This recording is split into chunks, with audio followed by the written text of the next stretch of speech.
सुपाऱ्या जरा मोठ्या आहेत, कानाताची सजावट, फळाची कापड समजा बघावं लागेल ना.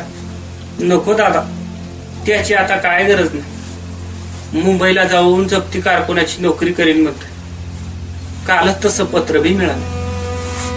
म्हणजे फळ बंद करायचं म्हणतोस का काय तू? दादा अरे त्या फळावर कित्येक जणांचे पोट भरतात, कित्येक जण आपल्या त्या फळावरच जागतात. नोकरी करून तुझं एकट्याचं पोट पाणी भरल र. त्यांनी कोणाच्या तोंडाकडे बघायचं? कसे त्यांची पोट भरणार?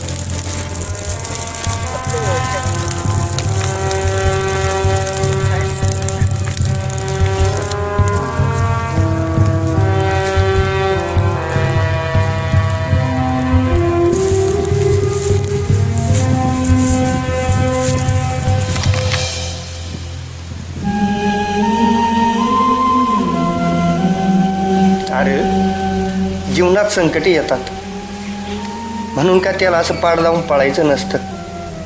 त्याच्या संकट दोन हात करून इतरांसाठी आदर्श व्हायचं असतं. अरे समाजाला सुधारवण्याचं काम कर. तुझ्या कवितातून समाज प्रबोधन कर.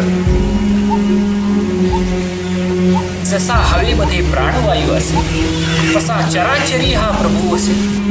प्राणवायू विन जीवन ना चले तसे प्रभू विन सृष्टी चक्र नाही. गळामाळा भळी टिळा पोटी विषयाचा अमाळा. अशा साधूशी जपावे तयापासून दूर राहावे.